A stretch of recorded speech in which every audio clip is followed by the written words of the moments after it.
from WLWT, this is the Emmy Award-winning show, Let's Talk Cincy. Presented by Western and Southern Financial Group. Put our financial strength behind you.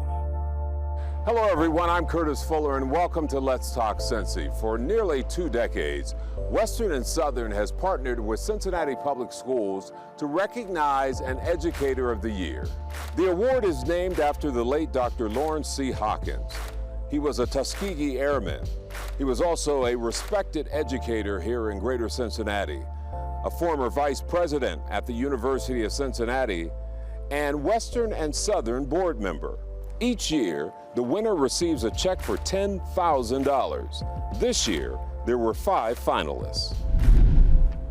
I think the school system is evolving and improving as we sit here. But I also thought we thought about what would make these educators feel really valued. To come down here 18 times and only one person go home with a check. So this year we gave $2,500 to each of the 2, 3, 4, and 5 persons. They had no idea. And for somebody who makes a modest amount of money as a teacher to get a check for $2,500 or $10,000, it's a year changer. It's something special. I'm a born optimist, but I also have a vision of helping to create the finest city anywhere where people of all walks of life feel special. People of all walks of life are special. And this is their home. And we support each other and do things. Notice how the national big restaurant chains don't do so hot here. I'm not talking about McDonald's, I'm talking about high-end stuff. The local people, the chefs and stuff who are local, they make this city. And our food here is way above average. It's great. Our music is so good. And there's so much of it. All these places we're building that are going to bring more talent in, we got to keep more of it. But you've got the School for the Creative and Performing Arts, you got CCM at UC, you got some places where kids learn how to do it, you know. And I'm one of those people who believes that anybody can do almost anything if they don't give up. Never give up. Stay with it. You'll prevail. This is awesome, and just the fact that it has been going on for 19 years, and to have the Hawkins family come back to honor the best of the best teachers in Cincinnati Public Schools is just absolutely amazing. And as a former finalist, now superintendent, you can appreciate it in many ways. I appreciate it so much. You know, teachers are amazing. It is the best job anyone could ever have, the most important job anyone can ever have. And I truly believe that the person who has the greatest impact on a child outside of their parents is a teacher. And so you have just one caring teacher in the life of a child, and it makes all the difference in the world. It's really simple. There is no one person who can do this work on behalf of the young people of Cincinnati. It takes a village. It takes an entire district. Our 6,500 teachers and staff, all of the administrators, the community. We have had a tremendous amount of community support rallying behind Cincinnati Public Schools and wanting to be supportive and wanting to see us be successful. And that is what has made this first year for me extremely satisfying. Up next, we'll introduce you to the 5 finalists for the Dr. Lawrence C. Hawkins Educator of the Year Award.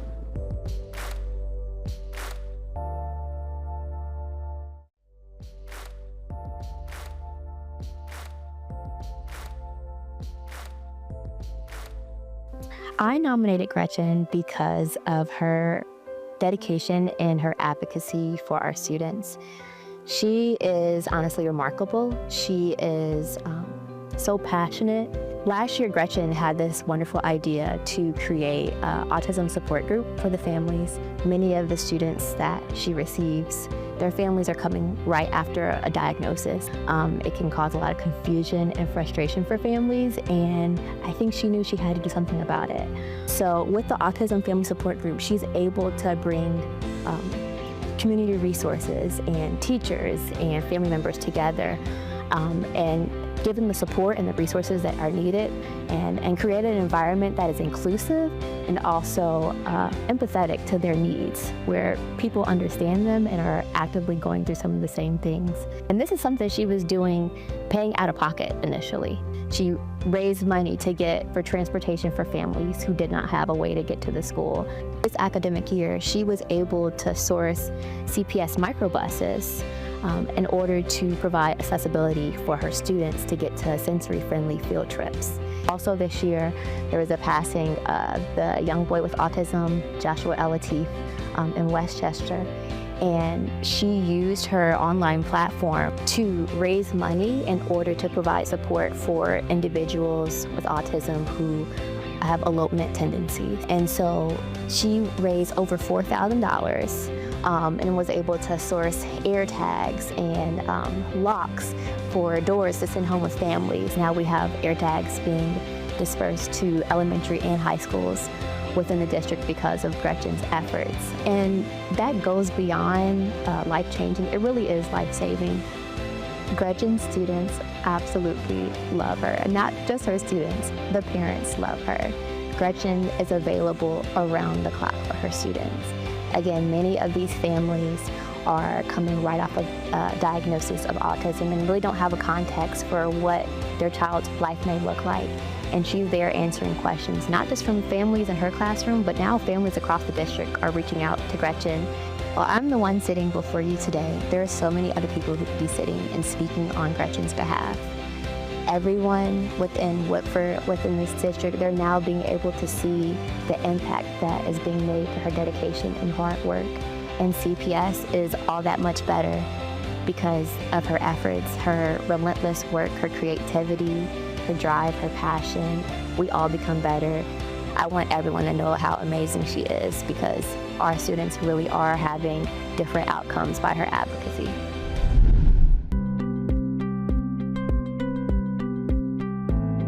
He's really an integral part of our school, and any of the performing arts teachers that do anything in the theaters have to get along with Brad. He really is the beating heart of our school. He's at almost all the performances, which there are tons of them. He coordinates the calendar, which is an above and beyond job all by itself. He's also just there personally for the other teachers, for the kids, and he's so kid-focused. He loves his kids so much, and he loves his school so much, and he just does everything he can to make it better. In my eyes, what makes Brad the best of the best is that he is a complete package. He's an absolutely amazing teacher. His students love him. He collaborates with all of the faculty here, and he's got a lot of leadership roles that he takes on that he doesn't have to take on, but he just does, because if he sees a need, he fills it.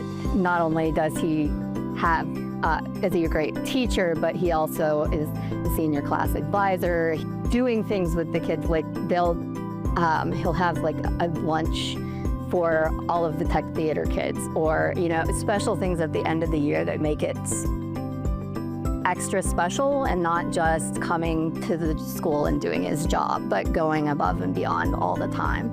And honestly, he's just a really good friend to most of us around here. He's always coming and, hey, what do you need for this? What do you need for that? And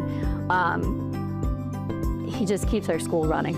He really does. Nobody loves their students like Brad Gerard loves his students. He absolutely loves them. And he wants them to be excellent. You can tell that they love him back. You can tell they want to do a good job for him. The quality I admire most about Brad, first of all, is his work ethic. I don't know where he gets all the energy and the time, but he has a very strong work ethic. And then his love of the students, his love of the school. It just really permeates everything he does. Whenever I came to SCPA in 2010, I was really overwhelmed. When you're a music teacher in a regular elementary school, you're kind of a one-woman show. And I came in very overwhelmed, and Brad Gerard was one of the first teachers from SCPA to make me feel like, okay, I can do this. I have help, and I don't have to be a one-woman show anymore.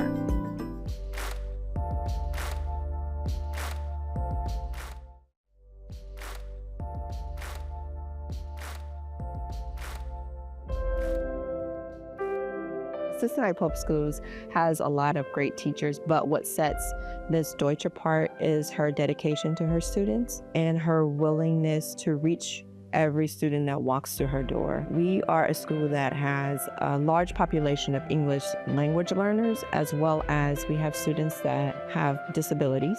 We both came in at the same time. We are not Spanish speakers, and we are in the learning process, but when I was in her classroom, I noticed that she was using more Spanish. So she has taken her personal time to kind of pick up a little bit more of the language so that she can reach her students. Math is difficult for a lot of students in general. Students sometimes may have apprehension, but what they find when they go into Ms. Deutsch's classroom is that it's very conducive to learning. She uses different modalities to teach. She's on the board with the board. She gives them manipulatives at their table, so not only is the math problem there, but there's things that they can move around to kind of help them understand. Her track record shows whenever we are in our staff meetings and data is involved, and I consistently see the progress that her students make. We are offering Algebra 1 to our students, and there's not a doubt in my mind that the reason why we can offer this to our students here as a K-8 is because of Ms. Deutsch. She has high expectations. So when you enter her classroom, it's not a thing of can you, it's like what will you learn? She gets rid of the excuses. Sometimes my students joke like, oh, it's so hard. I'm like, but are you alive after her class? Yes, you are. Are you better? Yes. Can you do things that you couldn't do before? And the answer is yes. So I think she holds her students to a high expectation, and everybody is expected to learn something. She also helps out after school programs. So I know with track, she coached track, and we don't have the facilities here. So she would make sure she would gather all her students, and she would walk down the street to Woodward, and they would practice track there. And a lot of teachers would say the facilities to host a track team are not here, so we might as well not have it. But she saw the need, the students were interested, and she stepped up and was the track coach for that year. And I thought that was pretty awesome, because as I'm leaving work and going home, I see our students traveling down the road with Ms. Deutsch. Just her dedication to always want to see her students succeed. I just think she's amazing.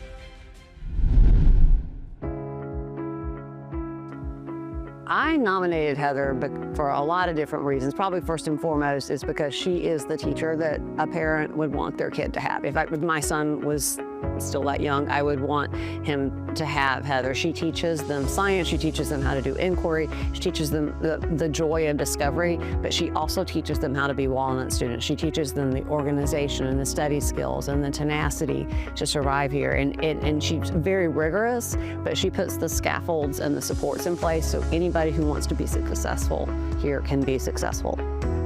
You can tell kids that have had Heather because they're super organized. They usually love science. They know how science is done. They know an independent variable from a dependent variable, know which one goes on the graph. They think like scientists. I think students really love her class. They know they're going to learn something exciting every day, and she sets very clear expectations. They know what to expect each day, and they know if they do what she asks, they're going to be successful and they're going to learn cool things.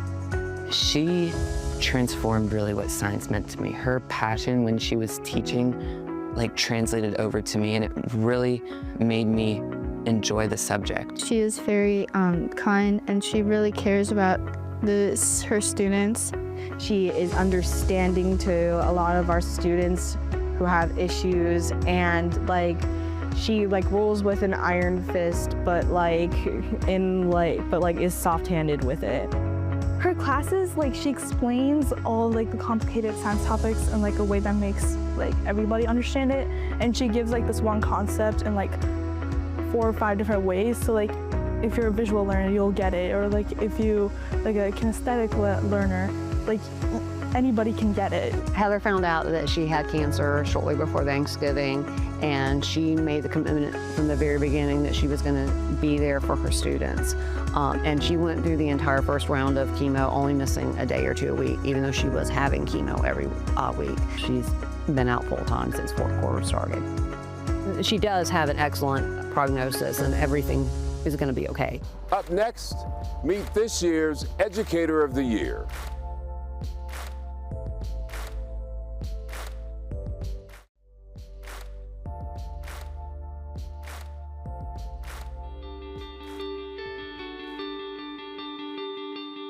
Kristen's been an educator for years. She started off as the school nurse and then came back as our health tech teacher. I nominated Kristen because she is an amazing educator. She has so much empathy, and just the safe space she creates leads to students who aren't in her class coming in for her clubs. And she makes sure that everyone has a voice. She teaches really hard topics, patient-centered care, nutrition and wellness. There are things that these students can tell you about your body that I would never be able to. And they know it like the back of their hand because of how she teaches it. She puts so much effort into how can these students learn. She puts so much effort into how can I get them everything that they need. So how she shows up for the students, how she educates them, her choosing to grab snacks for them to be able to eat from, her having refreshments for them, even her picture wall. I mean, when you walk into the room, you're greeted with a smiley face that says, "Good morning, how are you? Welcome." That's Kristen. She's amazing. As a student, you feel welcome, whether you're in her class or not. She is very respectful of them as people living their book, right? So if everyone's the main character of their book, they're living their book. They're in these chapters, 14, 15, 16, 17, 18, where they're figuring out their identities. And I think she is an amazing role model. She, at her core, cares. And you can see it in the way she shows up for these students. You can see it in the way she shows up for them in every aspect. It's not just for school. She cares about them in all of their different systems. So we had a student named Maddie who passed away, and that happened in March. It was really unexpected. Kristen worked very closely with this student. A lot of people were really impacted, including her. As soon as we came back to the school, she was worried about what can we do. We were in her classroom. That's where we were providing support from. With her picture wall full of that student, people walking up and looking at the pictures, Kristen was a crucial gear that kept this community going. She is someone who makes it happen. Like, she will build those bridges. She is the embodiment of an extraordinary educator. She teaches these kids. She cares about the environment that they are coming into. She cares about their emotions. She cares about their mental health. And she wants each and every student she has to succeed because she truly loves them. That's Kristen. I feel so honored to be recognized. I think more than anything, I hope that this is a testament to my students that I'm with every day. We talk every day about how we can do hard things. I make it a point that it's not you can do hard things, it's we can do hard things. And so this year, teaching is not an easy job at all. This is my 5th year teaching. I've learned new stuff every year.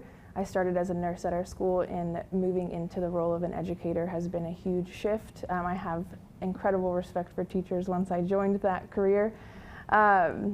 But I get to come every day and work with these kids. I work really hard to make sure that they get the best education possible. I believe really strongly that education is power for these kids. And so my goal is to work hard every day for our students so that they can have the best future possible. I get a really unique opportunity to teach them career tech courses, so my students can end up certified in medical fields. So when they graduate high school, they can also have a STNA certificate and a phlebotomy certificate. So for me to be recognized for this, it feels really, really special. I feel honored about it. Usually we're looking at math teachers, English teachers, and so to be a health teacher, to be teaching them nursing and to show the kids that if you come up, you show up every day and you work hard, we can do hard things, and now we're being recognized. Students nowadays have it way harder than we had it. They have cell phones, social media, they're always being watched, people are always paying attention, you're expected to be posting everything that is going on, so I think they have the hardest job of all, to be maintaining their social lives, coming into school. My students at my school, they were a Title I school. A lot of them are coming from low-income housing, or low-income families. And so, when I went to school, I woke up, I came to school, I had food, I had every supply I needed. These students have to work extra hard. They get themselves to school on the bus. I haven't even ever taken a metro before, and these students know more than I do. They've got more street knowledge than I think I could ever have. So they teach me how to be resilient. They make a choice every day to come to school. They could choose to stay at home. They show me the importance of showing up, of being present, of making a choice to have a better life. It's hard for me to believe that they are gone. March 15th, a family's world shattered. Who am I going to call and talk to? She was my closest friend. 17-year-old Maddie Newman and her parents, Melissa Darby, known as Missy, and dad Matthew Newman, were heading to Florida for spring break when the car hit a guardrail in Peach County, Georgia. Maddie and Missy were killed. Matthew, who was driving, remains in the hospital. So Maddie, she was in my my nursing assistant class. So I had her for that. I was lucky enough to have her for 3 of the 5 bells that I taught this year. Through that, she was also a part of our book club and our Girls to Women group. So Maddie was the heart and soul of our program. Sorry. As you said, a lot of emotions. So it was a huge loss. Maddie, the student she was such a strong student. I always tell our students these days that she was such an academic. She cared so much about succeeding, and so I think this year especially, I was the teacher I was because of her. So showing up each day to make sure that I support the kids is really important for me. I'm just her teacher. I'm not her friend. I'm not her family, and so I can't even imagine how they feel. Because I got to go home. That was her community, and so she left a huge impact on all of us. I will be a different educator because of her, and I was thankful to know her. Congratulations to Kristen and all of this year's finalists. Well, that does it for the program today. Thanks for joining us. I'm Curtis Fuller. I'll see you next time for another edition of Let's Talk Cincy. Until then, have a good day and a better day tomorrow.